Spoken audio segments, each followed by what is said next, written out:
Hey everybody, welcome back to One Mic, and today I'm here to talk about Season 1, Episode 3 of HBO's The Penguin, entitled Bliss.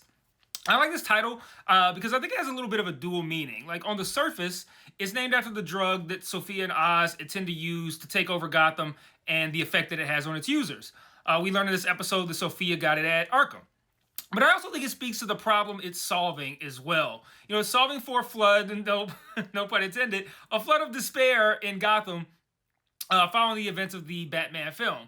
This episode opens with a flashback scene that does something that I love to see on the rare occasions in which they do it. It shows how these big, massive superhero moments and events that are wildly destructive action sequences, how they impact the individual. Like the regular Joe who was just hanging out on a rooftop with his friends and watched his entire family be washed away. Remember Alfre Woodard's character confronting Tony Stark over what happened to her son in Sokovia? I think that was in Civil War. That kind of stuff, I love that. And I mean, let's be honest, this is a villain origin story happening right before our eyes with Victor, right? And that kind of stuff is important because not only does it ground the show and make it more relatable and real, but it makes Victor so much more three-dimensional when we understand his motivations. You know, over on my videos for Slow Horses, I've complained about how we're heading into the finale and I don't know any of the villain's motivations. And I feel like the show this season has suffered because of that. But on this show, we now understand that Victor recently lost his entire family in the flood from the end of the movie. So when Penguin is building him up, complimenting him, motivating him, encouraging him, being that father-like figure, while also celebrating Victor's father, it makes way more sense why Victor would gravitate toward him and then return to the club at the end of the episode, rather than just leaving Gotham with, what was her name? Graciela. And taking that time to help flesh out Victor's backstory and motivations, it only serves to help his character, which was sorely needed coming into this episode, because Victor, like no shade to the actor, he's doing fine, but he didn't really seem to have a purpose until now. But now it's a little bit clear. We can see the parallels between his life and Oswald's, and why they would bond. It makes a lot more sense. And that's one of the reasons why I think the scenes with Oz and Victor worked so well this week. It doesn't seem like a stretch that Oz would be so invested in Victor, because he undoubtedly sees a lot of himself in Victor. But then, of course, you have to simply marvel at the performance of Colin Farrell in these scenes. Like, even if the reason for the bond wasn't on the screen, Farrell is playing the character so well that you just get instant buy-in by default. Like, when he's encouraging and motivating Victor, it feels real and it feels authentic, like he really means it. And you just sit there like, wow, what a nice guy. He really cares, man. Like, I really like this violent psychopath. But even though we know we're not supposed to like him and that he's the bad guy, we understand why Victor likes him. And against our better judgment, I think we all like him too, right? Because he seems to genuinely care for and want to help Victor. And even if you don't believe that, you gotta at least be cool. Like, you gotta at least enjoy the ambiguity about it, right? And it's also because of Colin that the scene where Oswald discovers Victor's text about leaving Graciela is the best scene of the season to me. Like, Oswald pulls a gun on Victor, and it's not because he's angry, like he's yelling, but it's because his feelings are hurt. Like, he genuinely cares about Victor and is trying to be like a mentor to this kid, and he sees Victor talking about him like he's some kind of psychopathic killer. Like, what the fuck, right? But I don't think a lesser actor pulls off something like this so well. Like, on paper, this is like comical, right? But like, it was just such a great moment. But another thing I liked about this dynamic is that I never believed that Victor wanted to leave anyway. Like, just like Oswald, he's come from nothing, but he has big dreams. Remember in the flashback at the beginning of the episode, he questions his dad, like, you know, you're gonna let Manny underpay you? Don't you want more out of life? Don't you want to do better? But his dad is satisfied with what he has just because it's so much better than what he had before. But that's not enough for Victor.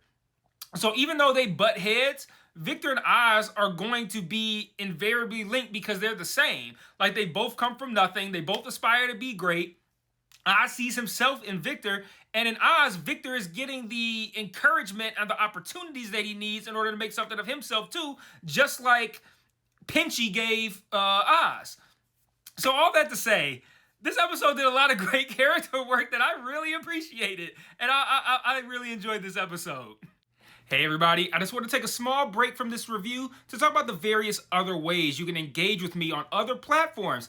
If you're so inclined, and I understand why you wouldn't, I am an acquired taste, but you can join the Patreon where you can get extra content like retro reviews, where I review old shows and movies to see if they still hold up today, Mike's Musings, where I talk about shows I'm watching that I don't cover on the channel, or Mike's VOD, where you can commission me to watch a show, which I will then review on the channel. And if you want to engage with me and chat with me more directly, I also implore you to join the Discord and follow the Facebook page. I set up channels in the Discord for all of us to discuss the shows I'm reviewing on the channel, and I also drop new videos in there since it's the easiest platform for me to share to from my phone. The Facebook can be really fun because I sort of live comment on shows I'm watching, often while under the influence, I'm not going to lie. And I'll also share news there, both about television and film and about myself as well. So if you like my content, you want to be more engaged, you think I'm charming, or you simply want to show support, feel free to sign up for the Patreon or join the Discord or Facebook today. Links to all platforms are in every video description. Remember to share all my shit to your respective social media platforms. And now back to this review. So I thought the scenes with Victor and Oz were outstanding, as well as the scenes with Sofia and Oz. You know, with each episode, we come to learn more about Oz, and it's almost like as we learn more, Colin incorporates more into his performance to kind of like go along with it. Like I'll be getting a little bit more into that in a little bit, but I'm invested in Sofia and her backstory as well. And it looks like the next episode, if you watch the preview, is going to be entirely Sofia backstory episode. All in on that. And then also, I thought this episode had some pretty good laughs as well, but it didn't go, it didn't lean too far into being comedic. And of course, we still got to see Oswald get out of some jams, and that's pretty much fun every week. Hell, we got to see Victor get out of a jam this week, so that showed us that he learned his lesson from almost being buried alive last week. But experiencing something like that, it's gonna have a pretty significant impact. But let's get into what happened this week, and I want to start after the opening flashback, since I pretty much covered that already. Anyway, the episode opens with Oz preparing Victor to drive him and Sofia to the production site, or at least the arrival site. Actually, it seemed like it was both, of their new drug. Right away, we see Oz showing Victor respect and appreciation, offering to pay him $1,000 a week to be his driver, but also reminding him to know his worth and to set his own price. Like, this episode just had a lot of really good learning moments for Victor. And I don't care that they come from a psychopathic killer. Good advice is good advice. Whatever, right? But once Sofia arrives, Oz needs to get a call. He needs to take a call, from Maroney, and he leaves Victor alone with Sofia. And I know that Victor stutters a lot more when he's nervous, which I appreciate from the perspective of the show, making it a point to be as realistic as possible. But I kind of question the decision to have him stutter in the first place. Like, maybe people who stutter are clamoring for representation. But if they aren't, I do wonder what purpose this serves, aside from just making us, are we supposed to feel bad for him, feel sympathetic for him? Like, I don't know, but I'm expecting the stutter to play a major role in some capacity later. But if not, if it doesn't, I do wonder why they just decided to incorporate that specific thing for him. It's a little weird. Anywho, the ways in which Victor's path mirrors Oz are a lot more evident now too, with them both getting their start as drivers because they impressed the right person. Excuse me. But Victor won't be driving tonight, as Sofia makes him stay behind while her and Oz head out to pick up this new drug shipment. Despite Oz telling Victor he'll know if he does anything stupid, Victor invites over Graciela, who we met in the opening flashback, as I mentioned a moment earlier, and she invites Victor to leave Gotham with her. I like this scene because Victor initially gives valid reasons for not wanting to go, like valid to someone without any knowledge of the reality. Like, yeah, it's true that Oz is a criminal and that Vic is probably scared for his life more often than not. But what's not being said, that I think is also true, is that Vic probably doesn't really want to leave. Like I said earlier, we learned in the flashback, he's got big dreams. He wanted his own father to want more for himself as well. And we also learned that he loves Gotham. He loves being in the city. And he also probably loves the idea of getting paid $1,000 a week to drive. So Vic probably doesn't even want to leave. He just has a lot of valid sounding excuses that he can give her. But he does eventually agree, which was surprising me because I was thoroughly convinced he didn't want to go. But all this episode did was take more kind of like, I think, of a winding path to get us to the same destination, which is Victor is loyal to Oz because he wants to be and because he likes the gig and he likes the opportunities that he's getting. So at the shipping dock, we learned that the new drug came from Arkham, which clues us in that Alberto was kind of a big shit talker too, because this was Sofia's plan, not his. The drug, it grows on mushrooms called bleeding tooth fungi. Sofia says it's like a party drug, which makes me wonder if it's going to have some pretty gnarly side effects we haven't seen yet, but we'll see. So she tasks Oz with finding a distributor, and Oz takes her to this guy named Link, who works for another guy named Zhao. I can't remember his first name. I don't know, Feng Zhao, something like that. They don't have the best relationship with this Zhao guy since the Falcones pushed him out of the drug business. So they essentially got to sell Link on Bliss, the drug. So he'll set up this meeting with Zhao. And they essentially sell Link on a combination of the drug and a coup that will remove Luca from power and put Sofia in it.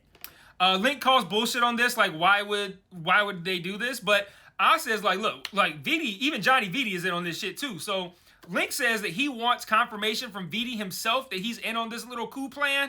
And say it with me, folks, how is Oz gonna get out of this jam? Because I want to take a brief detour to talk about Johnny Vitti here. Because it's not like he can smooth talk Johnny Vitti into this. Johnny hates both of them. He hates Oz and he hates Sofia. Earlier in this episode, he gives Sofia a plane ticket to Italy, saying that she has 2 days to leave, or he's just going to say that that's where she went, implying, of course, that he's going to kill her. So once Oz agrees to get Vitti to co-sign this plot, I'm just sitting there like, man, how the fuck's he going to pull this shit off? Well, this is when his knowledge of the affair with Luca's wife comes into play. He arranges a meeting with Luca's wife, unbeknownst to her, I believe. She didn't seem to know that Oz was going to be there. And he says he needs a favor that's going to sting, and presumably it's to get the room number that she plans on fucking Johnny Vitti in. Sofia arrives with a key card, and they walk in mid-coitus, no Sheldon Cooper, and they blackmail Vitti into making the call. But it doesn't go very smoothly. Vitti moronically decides to insult Oz while literally sitting with nothing more than his dick in his hand, and we know how Oz responds to insults. Just dig up Alberto and ask him. So Oz predictably mounts Vitti and damn near breaks his jaw with his phone. I loved it. Vitti needed to be brought down a few pegs anyway. Though now I wonder, at the end of the episode, Nadia Maroney shows up, and she appears to be about to execute Oz and Sofia. And she's like, "How, did you think you could betray me?" Something like that. Like, how'd she find out that he was playing both sides? Like, did she just have people watching him, or could maybe Vitti have played a part in that? Who knows? So after successfully getting Vitti to make the call, Sofia and Oz meet with Zhao in the club, and Vic, along with Oz's girls, they get Bliss distributed throughout the club, and they ultimately end up sealing the deal. Now, I want to take a brief break from the narrative here and continue with what I alluded to earlier, which is discussing Oswald's character. I absolutely loved everything Colin Farrell did in this episode with this character. He's consistently charming, and he's kind, but harsh. And he wants to help Vic, but he's also not going to hold his hand either. And I love how even when Oz is being kind, there's this constant question of, is he being authentic or is he being manipulative? And call me gullible, but man, I'm fully buying everything this guy's selling, man. Every episode. The scene in the restaurant where he checked the waiter for finishing Vic's sentence when he was stuttering, love that scene. And I didn't love it because he checked the waiter. That was cool. I love the response after Vic said, like, you don't have to do that. He's like, yeah, I didn't have to do it. You should have done it. He's like, fuck what they think. Make them wait. Take up space. And I really love the take up space line. That's going to stick with me for a while. I like that concept. I like that thought process. I just thought that was really cool. I'm like, man, he's just giving Vic nuggets on nuggets on nuggets of info and wisdom. And these interactions with Vic, they're encouraging and motivational, but he's not babying him either. You know, he wants to see Victor succeed, and I think he sympathizes with Victor and sees a lot of himself in him, like I said earlier. But this is Gotham. You can't be a doormat, and you don't have time to sugarcoat these lessons. Victor needs to learn them, and he needs to learn them quickly. Just like he quickly learned the lesson about thinking on your feet when he slickly bribed that cop in this episode. Like, I liked how that came back around from last week, the whole buried alive scene. And he's like, you got to learn to think quick. And the way he was like, what $1,000? I ain't got no money. That was great stuff. And I like when they call back things. It was really good. It was a really good scene. But like I said, Colin is just crushing this role. I can't stress that enough. This take on Oswald feels like a completely unique take on this character. Like the mix of charm, brutality, mental acuity it's wonderful. And with each episode, he feels more like a new and unique version of Oswald Cobblepot and less like Tony Soprano. And I'm really enjoying watching this character become who it is. And then you have the bathroom scene with him and Vic. Like, Oswald is screaming, he's brandishing a gun, asking if this is what it feels like to work for him. And it's like, on one hand, yeah, it probably does feel like that to work for you. This is dangerous work. Vic's probably scared all the time, probably perpetually nervous. But Oswald's feelings are hurt. And you could tell Vic means a lot to him. And I think their connection and this desire to keep Vic under his wing and build him up is authentic from Oswald's side. And it's gotta hurt to have someone who means something to you, that you're trying to help, and see them make it, and they're making it sound like they're a hostage. And it's such a layered scene, and it works entirely because of the complexity that Colin Farrell brings to this character, with this mix of like violence and unquenching desire to be great, with like kindness and sensitivity and likability. And then we see it again in the final scene with Sofia before Nadia arrives. She's been pressing him all episode about having betrayed her. And like I said, it looks like a backstory that we're going to get in the next episode. And he finally admits to it, but not without showing that multi-layered Penguin personality. Like, he says he did it and he's sorry for everything that happened to her because of it. But he's like, but was it worth it? And does he regret it? No. He's like, a guy like me getting all that, like, that don't mean nothing to you, but it does to me. And he's like, man, I could have a better life. And man, that shit is gonna resonate with anybody who grew up with nothing or next to nothing.